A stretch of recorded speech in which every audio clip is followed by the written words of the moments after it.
Evangelio según San Juan. Jesús dijo a los judíos: Yo soy el pan vivo bajado del cielo. El que coma de este pan vivirá eternamente, y el pan que yo daré es mi carne para la vida del mundo. Los judíos discutían entre sí diciendo: ¿Cómo este hombre puede darnos a comer su carne? Jesús les respondió: Les aseguro que si no comen la carne del Hijo del Hombre y no beben su sangre, no tendrán vida en ustedes.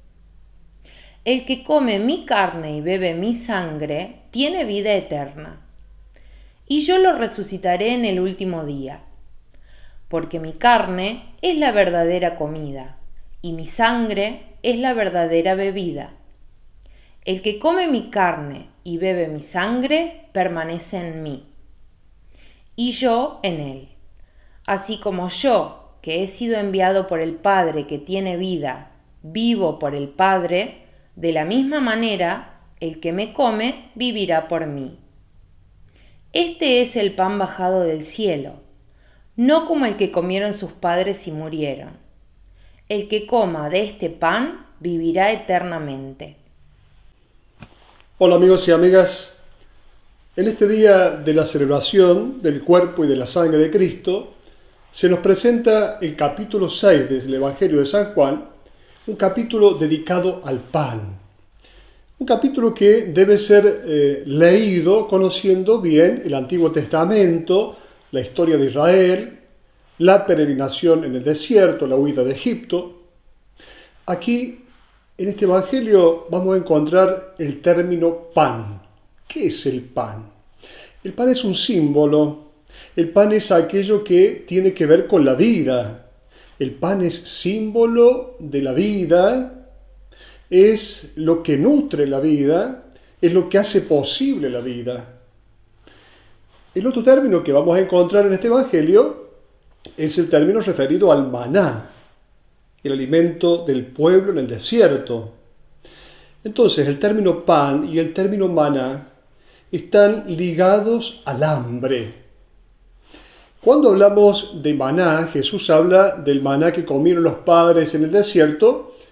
Es este alimento que Dios hace descender del cielo como un don para que el pueblo pueda fortalecerse, para que pueda sobrevivir, para que pueda atravesar el desierto y entonces poder entrar en la tierra prometida.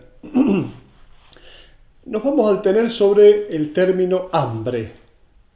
El hombre es un ser que tiene hambre. El problema es grande. Es que esta hambre no es el hambre que puede extinguirse gracias a un pan material. El ser humano conoce un hambre que ningún alimento puede saciar. Hambre tiene una etimología muy interesante, tiene la misma raíz semántica que tiene la palabra fatiga. Esta raíz expresa una falta, expresa el cansancio para seguir caminando. Es una raíz que expresa la dificultad para continuar caminando. Jesús era seguido por tantas personas porque habían intuido que aquel hombre era capaz de quitar el hambre y terminar con esta fatiga existencial. No lo seguían solamente porque tenían hambre de pan material.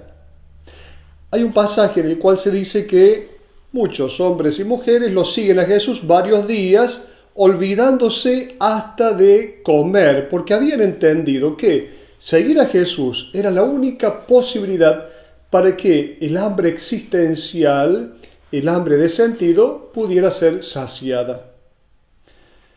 Existe un hambre existencial, entonces un hambre de vida. ¿El riesgo cuál va a ser?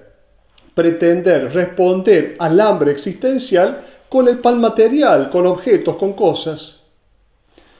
Hay un episodio del Evangelio narrado 6 veces que es el de la distribución o multiplicación de los panes.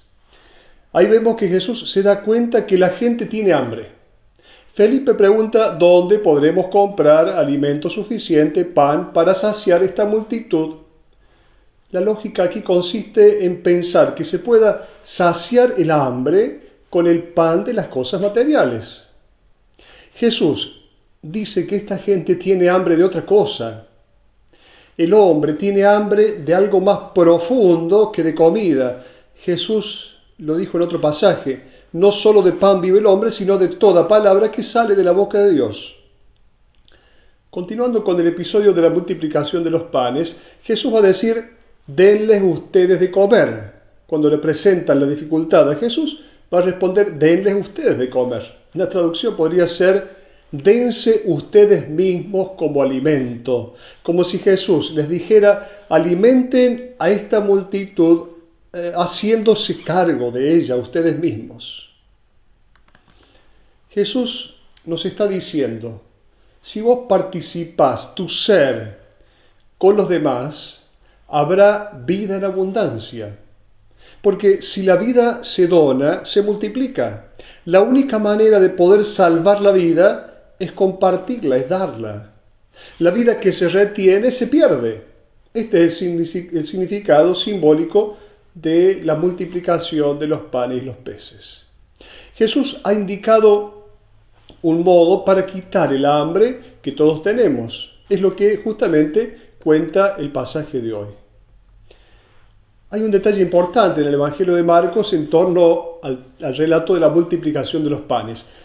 Marcos va a decir que había mucha hierba verde en ese lugar. Estamos en el desierto, es muy extraño. El desierto es el lugar de la muerte, por lo tanto, deberemos tomar el mensaje de ese relato. Se trata del paraíso. La hierba verde nos hace acordar al paraíso, el jardín de Edén.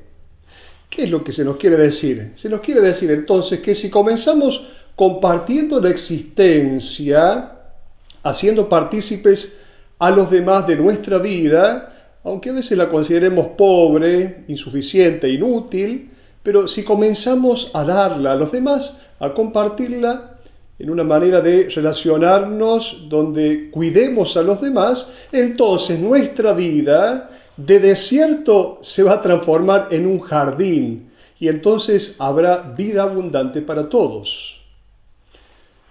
Otra cosa que podemos subrayar de este pasaje, de este texto, es lo referente al capítulo 13 de San Juan, en la Última Cena. Es curioso que Juan, en el relato de la Última Cena, no recuerde las palabras de la institución de la Eucaristía. Pero en Juan encontramos sí el relato del lavatorio de los pies durante la cena. ¿Esto qué nos quiere decir? Que si la Eucaristía no tiene como finalidad el servicio a los demás y la vida compartida, todo es inútil. Jesús nos hace ver dónde tiene que llevarnos la Eucaristía. Tiene que llevarnos ni más ni menos que al servicio.